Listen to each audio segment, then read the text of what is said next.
You think that's hard? Try living a righteous life in the name of Jesus. Try that and let me know which one is harder, right? Because it's harder, and I know it's hard because I'm mourning something that wasn't even good for me.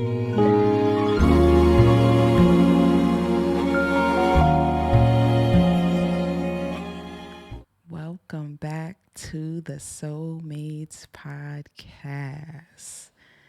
Let's light our candle and get the vibes going.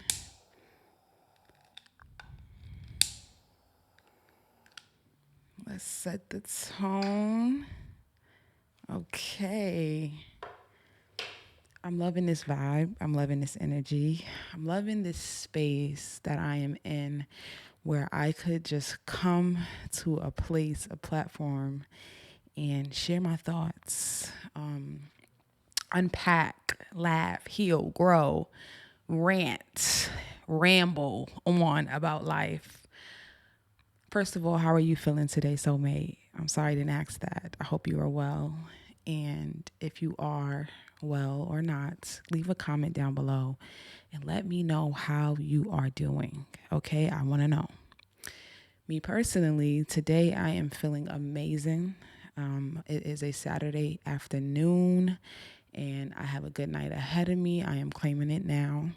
But I definitely had to stop here today and talk with you guys and just be able to express what's on my mind and the things that are happening in this life, in this world. Okay, that's what we are here for. And so I'm looking forward to today. I have a special guest today, so stay tuned for that. All right. You probably already know by the title of this video, but stay tuned. We are going to get into some things. But before she come on, let's talk about the life that you've never lived, but always wanted to.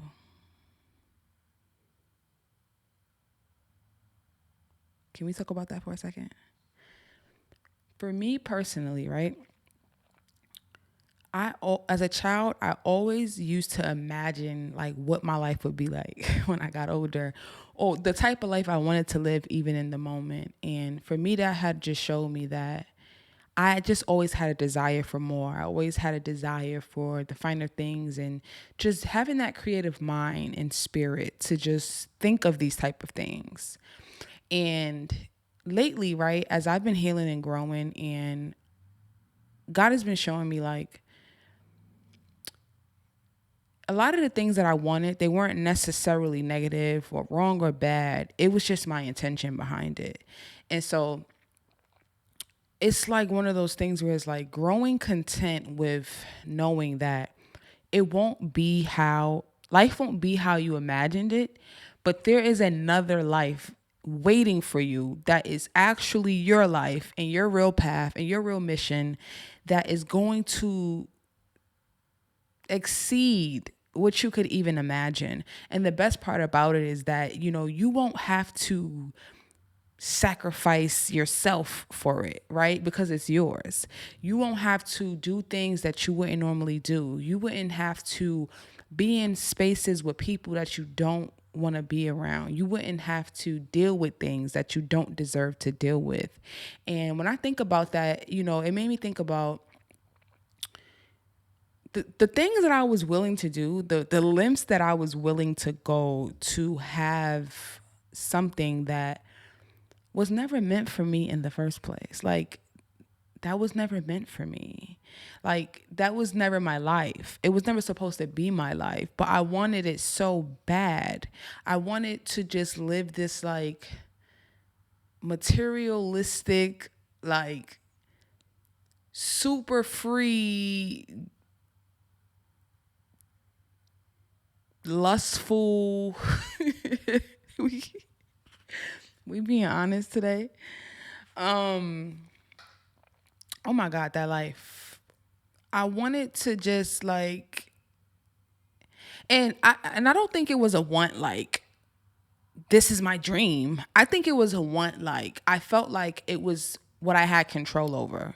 And so it's like, I know how to be this person. I know how to live this life. And so if I'm able to obtain this how I see it in my head, then that'll be a good start for me.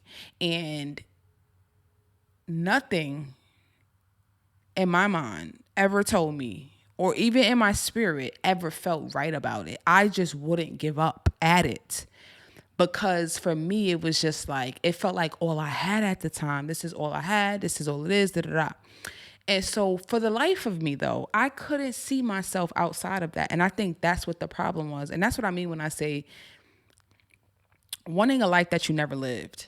Because I could not see myself outside of that. Like, I was so deep in it and in darkness that you couldn't tell me that this is not how it's supposed to be.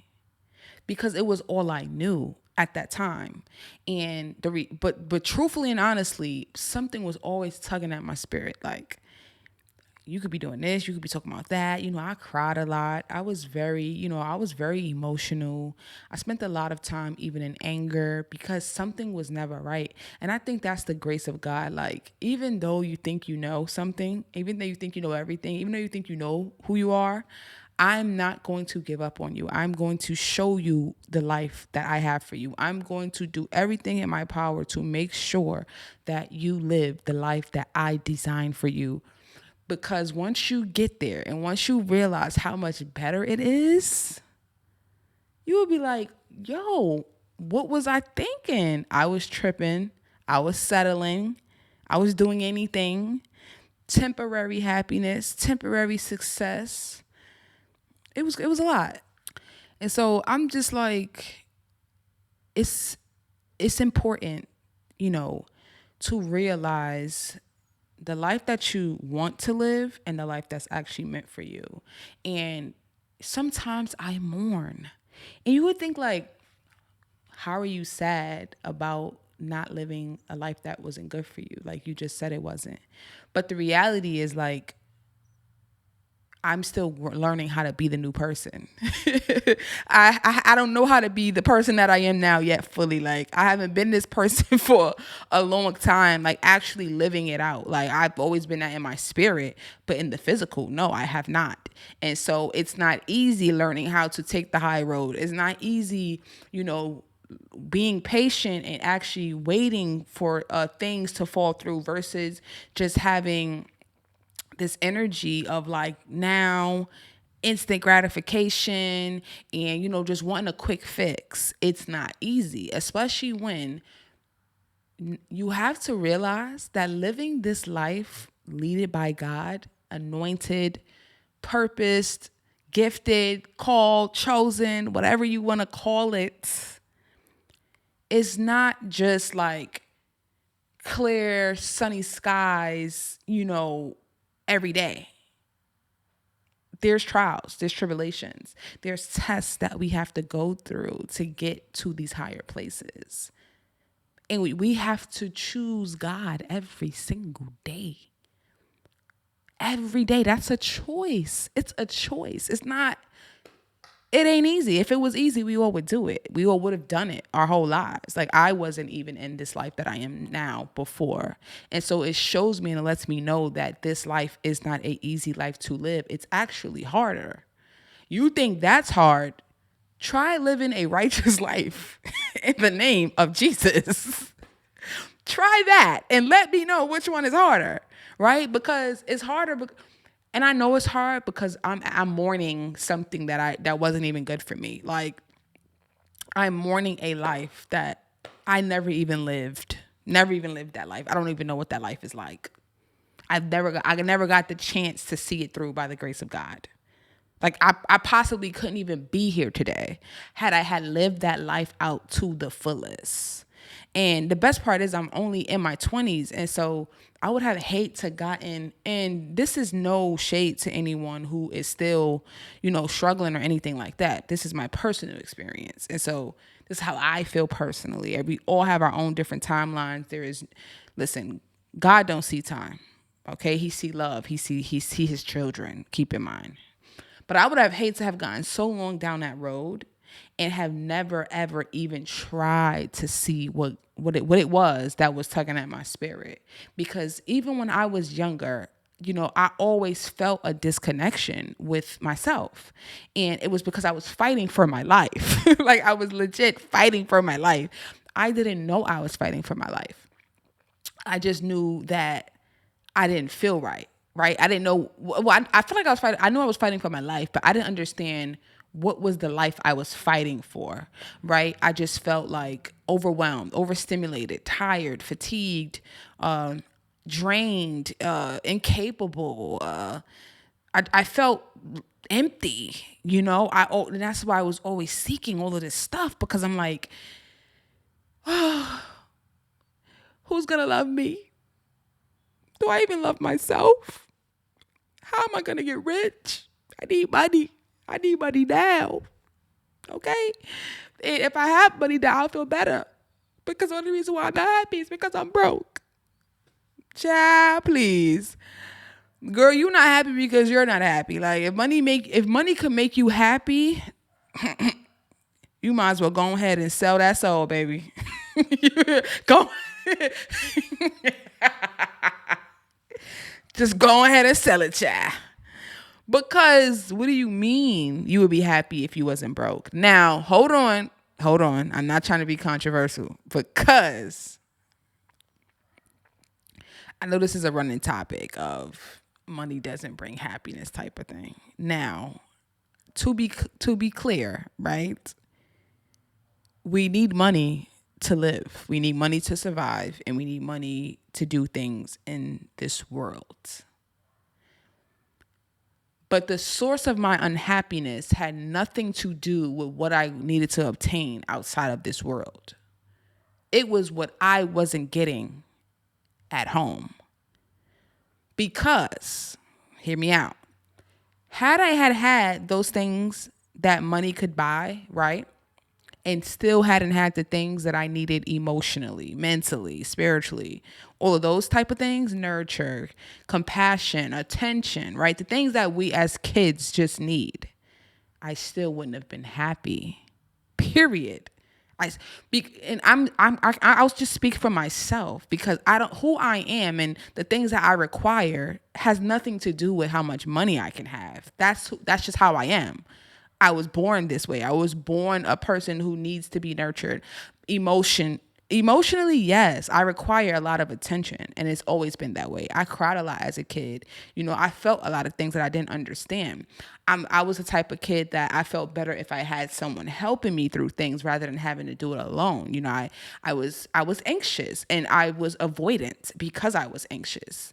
And I didn't know I was anxious, but I realized that I didn't show anxious in a way of like, oh my God, I don't know, I'm scared.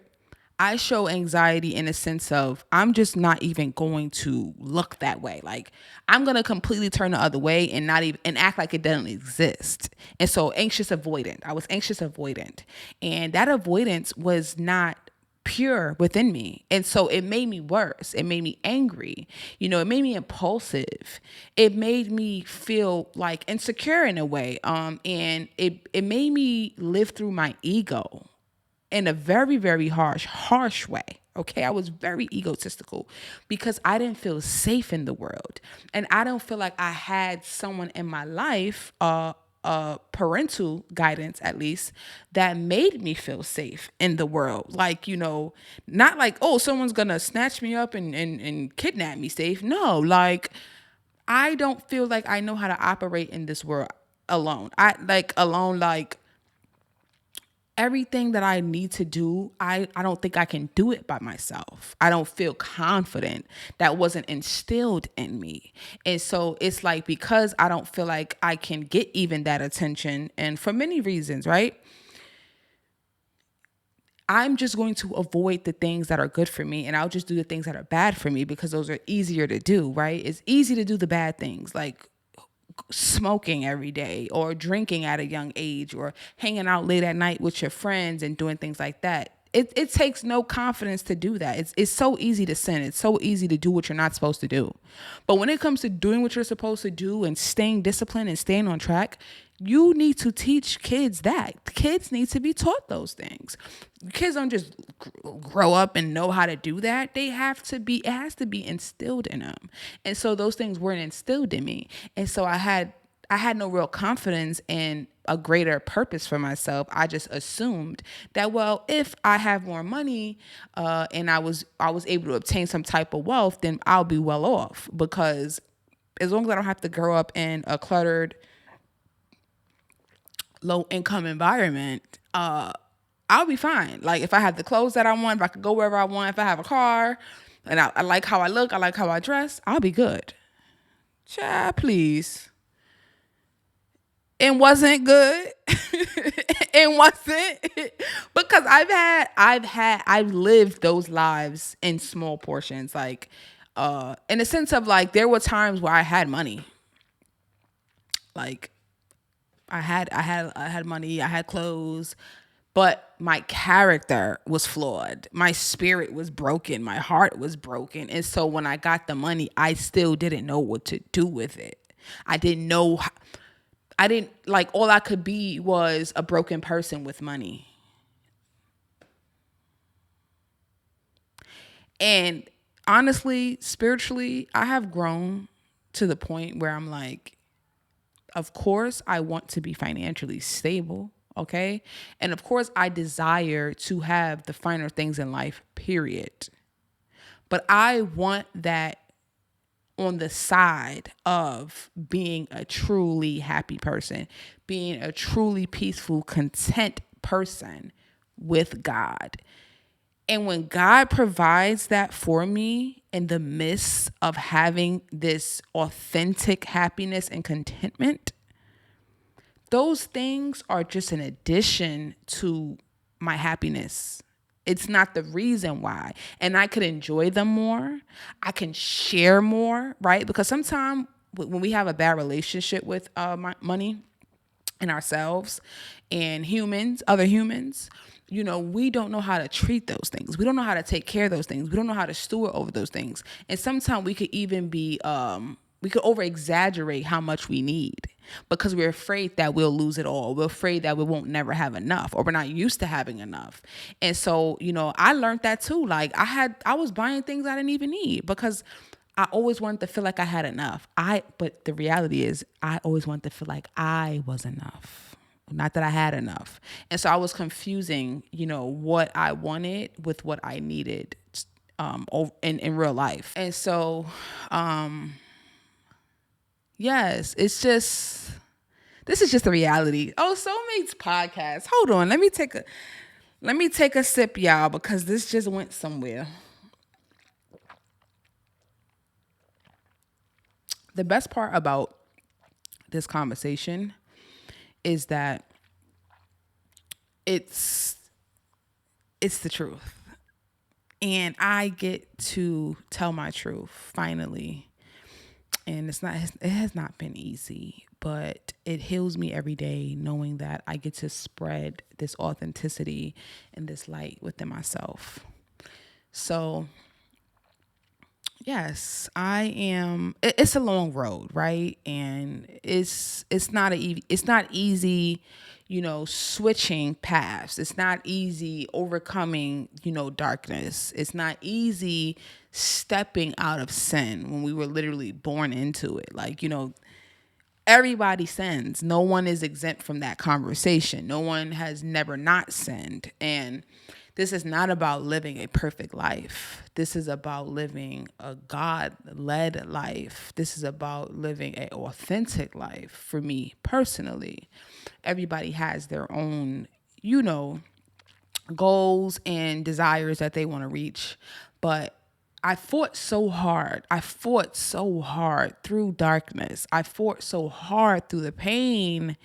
And God never gave up on me, y'all. And I just have to thank him for not letting me dive so deep into a life that I was never supposed to live. My purpose was always greater. I was always meant to do more. I was always meant to spread the word. I was always meant to spread love, light, and positivity. Even in kindergarten, I have a picture that I drew, right? And when I got older, I used to always say, love is love. I'll see y'all later. Love is love. That was just something I would say. Not even knowing about this picture from kindergarten. And then one day we was going through, my mom was going through all her old pictures and, photos, whatever. And she found something that I drew, y'all. Kindergarten. Why on the picture I wrote love is love? I wrote love is love. When I seen that, I was baffled. Do you hear me? Because it's like, wait. I'm thinking this is just something that I just saw in the world one day and I just, it stuck with me and I just started saying it at whatever age, like older age. I wrote this when I was a whole child, baby. What would make me even think of that? Like what was going on at that time? This is like the 90s, bro. Like this is the 90s. Please don't mind me when I start laughing because some things I say, I really be realizing like, what do you like? You just said that, like that's hilarious. But this literally was the 90s, like, and I'm like, and love is love. But I said that to say, your purpose is your purpose. Like destiny is destiny. Nothing can stop destiny. I was always meant to spread love and light. So me living a life of sin and darkness and, just being pulled by these lustful, angered, materialistic life and just working myself so hard for money and just wanting to be out in the world so bad and living as the representative of myself and not my true self. That life was never, ever, ever, ever meant for me. I was never meant to experience that. But I do one better. Maybe I was meant to experience it, but I was only meant to experience it for a portion of my life so that I could be here right now talking to you about this testimony, right? Real life truth, real life experience, right? I had to grow into this person that I am now so that I could even tell you about this. And I do believe that to be true. But when God is calling, okay? When he says, okay, it is time, it is time. When God is ready to pull you through, when God is ready to pick you up and lift you up and take you to that higher place. Higher,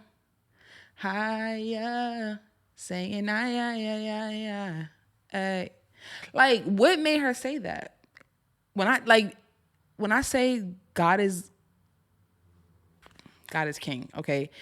The spirituality of art, God knew we would need something to help us to connect to him and express our God likeness in ourselves in physical form, whether it be on a podcast. This is an art form, right?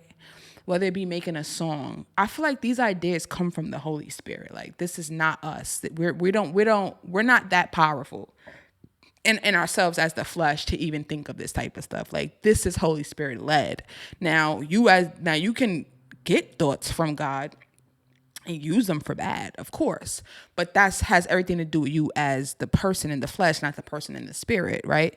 Because we are all made in his image. And so I'm just beyond grateful for everything that God has done, has helped me with, and how far he has brought me. But let's take our caller for the day. And let's get right into the rest of this episode. I hope you guys enjoy the next portion of this video. Stick around for my special guest for today. I love you guys and stay beautiful, soulmate. Mwah.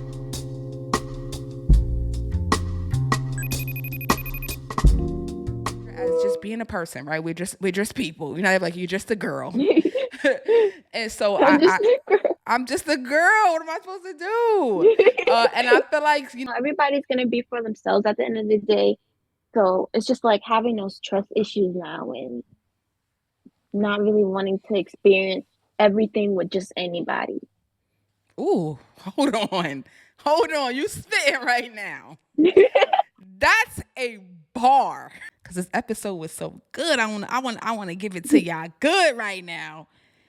Ooh, hold up.